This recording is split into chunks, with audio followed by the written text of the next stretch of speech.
মুসলমানের সন্তানেরা, मर्द मुजाहिद तेरी हाथ में तस्बीह तो है लेकिन तरबारी कहाँ है।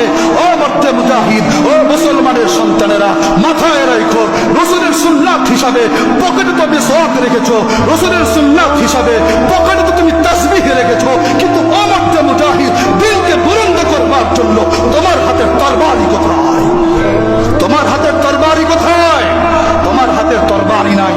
যদি ওমরের শাসনের মতো, ওসমানী শাসনের মতো, যদি আলীর শাসনের মতো, আবু বকরের শাসন আমলের মতো, এই খেলাফত যুগের মতো যদি মুসলমানের হাতে যদি তরবারি থাকতো, খোদার কসম করে বলি আজকে ইহুদি মধ্যপ্রাচ্যের চতুর্দিকে যেখানে মুসলমান সেখানে আজকে ঘাঁটি করে বসা কোনোদিনও দুঃসাহস করতো না। দুঃসাহস করেছে কেন জানেন?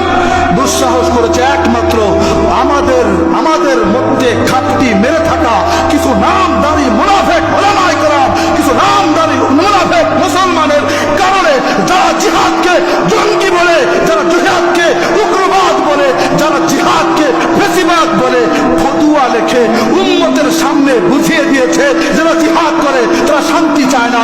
এই জাতীয় ফতুয়ার মাধ্যমে যারা মুসলমানদের মেধাকে ধোলাই করে এবং শান্তিকামীর স্লোগান বলে যারা হাতে আর মেসওয়াক আর পকেটে তাসবিহ ঝুলাই দিছে, অস্ত্র নামায় দিছে, একমাত্র এই সকল মুনাফিকদের কারণে আজকে আমাদের মধ্যপ্রাচ্যের মধ্যে মুসলমানের ভূমি ফিলিস্তিনের জমিতে আজকে ইহুদি ঘাঁটি মারতে পেরেছে, নচেত কোনোদিনও সম্ভব হতো না। কি বলে ঠিক না ঠিক?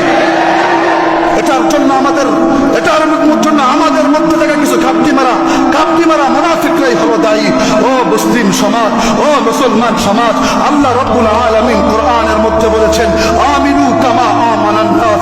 সাহাবায়ে কেরাম যেভাবে ঈমান এনেছে ঠিক তোমরা ওইভাবে ঈমান আনো। ওই ঈমান আনার নাম শুধুমাত্র নামাজ পড়া নয়, ওই ঈমান আনার নাম শুধু রোজা রাখা নয়, ওই ঈমান আনার নাম শুধু হজ করা নয়, ওই ঈমান আনার নাম শুধু দাড়ি রাখা নয়, ওই ঈমান আনার নাম শুধু দুরূদ শরীফ পাঠ করা নয়, ওই ঈমান আনার মধ্যে এটাও আছে মানুষের বিরুদ্ধে তরবারি উত্তোলন করা। কিন্তু মুসলমান ইতিহাস তো সব পড়ো, মিঠে মিঠে আমাদের সুন্নাত খোঁজো, অথচ আল্লাহ রাব্বুল আলামিন কোরআনের মধ্যে বলেছে আম হাসিবতুম আন তাদখুলুল জান্নাতা ওয়ালাম্মা ইয়াতিকুম মাসালুল লাযীনা খালাউ মিন ক্বাবলিকুম মাসাতহুমুল বা'সাউ ওয়াদ-দাররা ওয়া যুলজিলু হাত্তা ইয়াকুলার রাসূল ওয়াল্লাযীনা আমানু মাহু মাতা নাসরুল্লাহ আমানু মাহু মাতা নাসরুল্লাহ।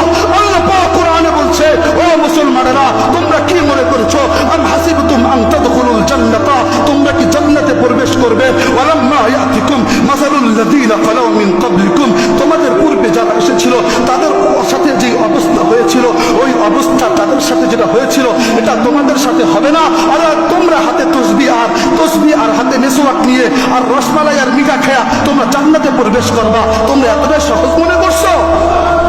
তোমরা এতটাই সহজ মনে করছো? এই কথা আল্লাহ বলছেন। আল্লাহ আমি আয়াতগুলো তেলাওয়াত করছি, বয়ানগুলো ভিডিও হচ্ছে, মনে চাইলে আবার পুনরায় গিয়ে শুনবেন, মনে চাইলে আয়াতগুলো আবার সামনে আনবেন, আবার দেখবেন। আপনাদেরকে বলছি আম হাসিবতুম আন তাদখুলুল জান্নাতা ওয়ালাম্মা ইয়াতিকুম মাসালুল লাযীনা খালাউ মিন ক্বাবলিকুম, তোমরা কি মনে করছো জান্নাত এত সস্তা? জান্নাত যদি এত সস্তা হইতো তো সাহাবায়ে কেরাম সস্তা জান্নাতই খুঁজতো। কেউ চাইতো না নিজের ভাই তার ভাইয়ের বিরুদ্ধে তরবারি ধরতে, কেউ চাইতো না নিজের মাতৃভূমি মক্কা ত্যাগ করে মদিনায় যাইতে, কেউ চাইতো না নিজের বাবার বিরুদ্ধে তরবারি ধরতে, কেউ চাইতো না নিজের সম্পত্তি বাড়ি ঘর সব কিছু ত্যাগ করে মক্কার জমিন থেকে হাবশা হিজরত করতে। করেছে কেন? ইসলাম আর জান্নাতে যাওয়া এত সহজ নয় মুমিন, এত সহজ নয় যতটা সহজ আপনি আমি ভাবছি। আল্লাহ নিজে কোরআনে বলছেন যারা আজকে যে সকল উলামায়ে কেরাম আপনাদেরকে ফতোয়া দেয় নামাজ পড়েন মান ক্বালা লা ইলাহা ইল্লাল্লাহ দাখালাল জান্নাহ, যেই ব্যক্তি কালিমা পড়ছে সেই ব্যক্তি জান্নাতে প্রবেশ করে গেছে।